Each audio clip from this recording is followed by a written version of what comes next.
崩壊サード基礎知識 AP の使い方編。こんにちは、コバトーンです。崩壊サードの AP どう使えばいいのって質問が来ました。答えていきます。艦長レベルによって使い方が違う。まず崩壊サードでは艦長レベルによってできることが違うため AP の使い方も変わります。艦長レベルが低いうちはコンテンツ量がそもそも少なかったり使う場所がなかったりもするので、それによっても変動するわけです。僕は艦長レベルが最高の88なので、これを見ているあなたと少しコンテンツが違うかもしれません。とはいえだんだんとコンテンツ量が増える感じなので、今のあなたの延長にある姿だと思いながら聞いてもらえるといいでしょう。考え方についてもお伝えするので参考にしていただければ幸いです。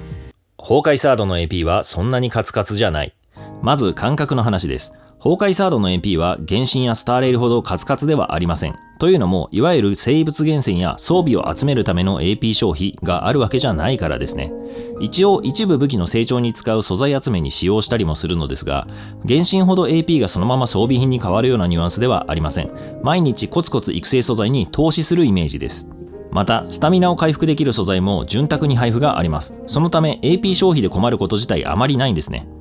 なのでそこまで必死に AP 回しをする必要そのものがないっていうことは覚えておきましょう。大きく AP を使うのはオープンワールドと素材イベント。そんなゆるゆる AP なゲームですが、一応コンテンツでがっつり使用する場所があります。ほぼそこで 80% くらいは使うイメージなので、まずはそこを覚えておきましょう。それがオープンワールド依頼と素材イベントです。オープンワールドは週に3回受けることができるミッションです。月曜、木曜、土曜に発生し、報酬が結構美味しい任務です。ぜひ忘れずに受けましょう。一度の解放につき5つの任務を選ぶことができるんですが、1つあたり35から 45AP ほど消費します。これが結構大きくて、全部受けると AP の最大値を超えることもあります。例えば全部 40AP だったとして、任務は5つあるので 200AP 使うことになります。AP の上限は艦長レベルが上がるごとに上限解放されて最大で168までになります。そう、足りませんよね。なので2日間に分けて受注したり AP 補充アイテムを使用したり、基地の AP ストックを使う感じになります。このあたりの補充方法はまた後でまとめますね。ひとまずこれだけで空になってしまうくらい使用するイベントがオープンワールドです。次に素材イベント。これは4つのクエストからなるデイリーイベントで毎日プレイすることができます。それぞれ得られるアイテムが違う内容になっているんですが、一度すべてのクエストをクリアしておくことで一括完了させることが可能になるんです。一括完了とは AP を使用するだけでクエストをプレイすることなく全ての報酬だけを得ることができる方法。一度クリアしておくだけでずっとこの状態にできるので、崩壊サードのデイリーはめちゃくちゃ楽だったりしますね。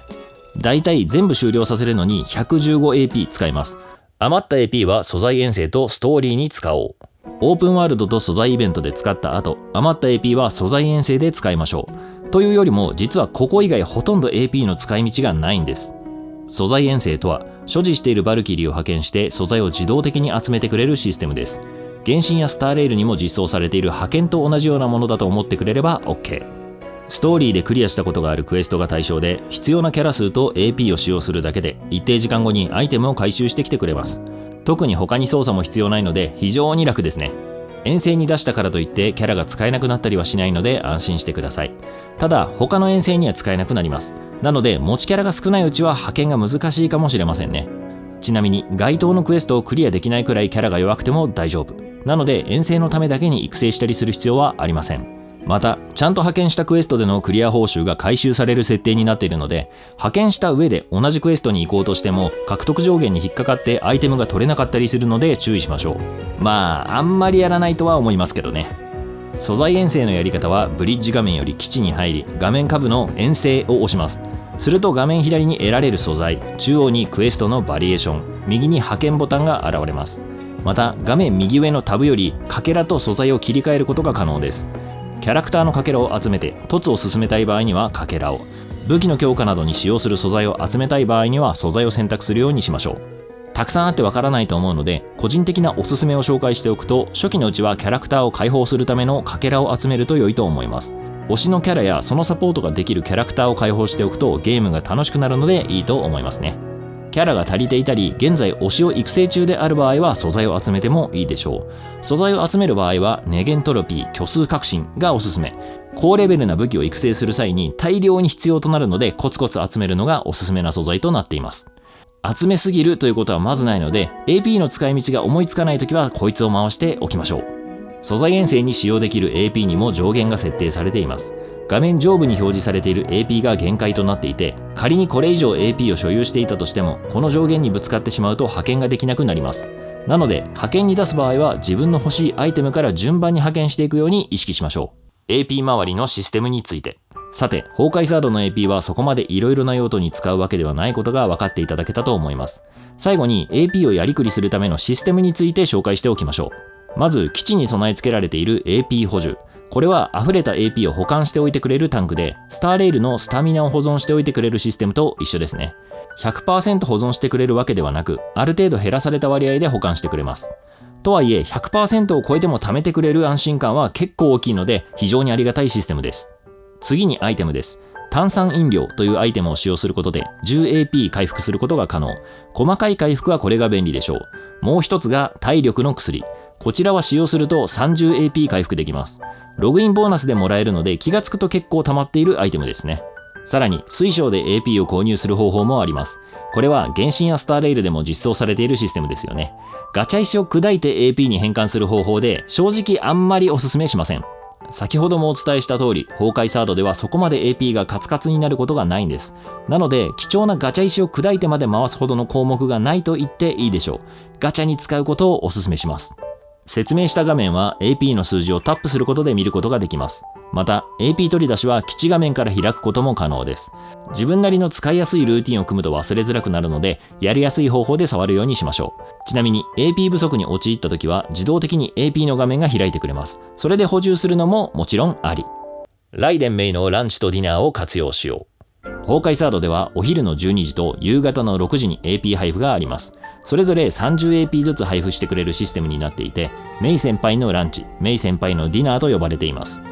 任務画面から受け取ることができるので忘れずに受け取るようにしましょう。なお、受け取らずに翌日になってしまうと消滅してしまいます。そこだけ要注意。ちなみに日付変更は夜中の12時ではなく朝の4時です。原神などは5時なので微妙に時間が違うところに気をつけましょう。個人的なおすすめはオープンワールドミッションの受注日前日にランチとディナーを受け取っておくこと。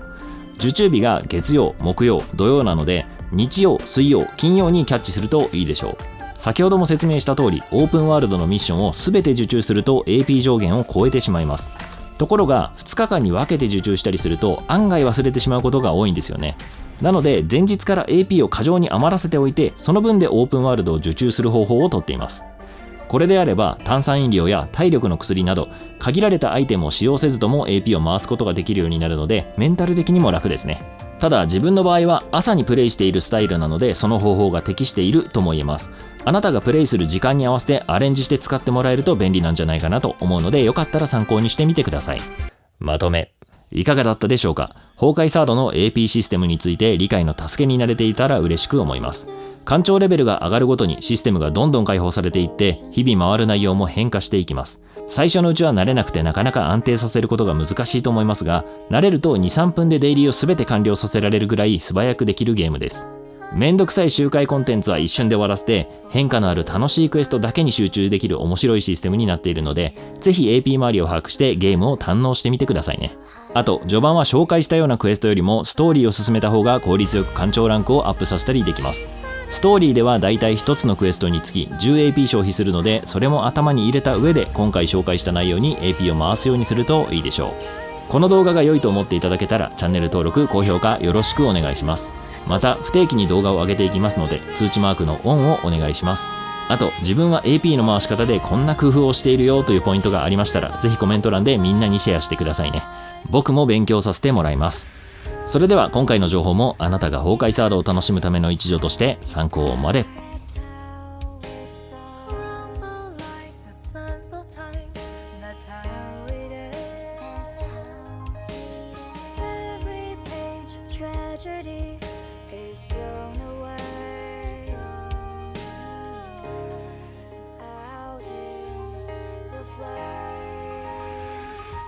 shoulder.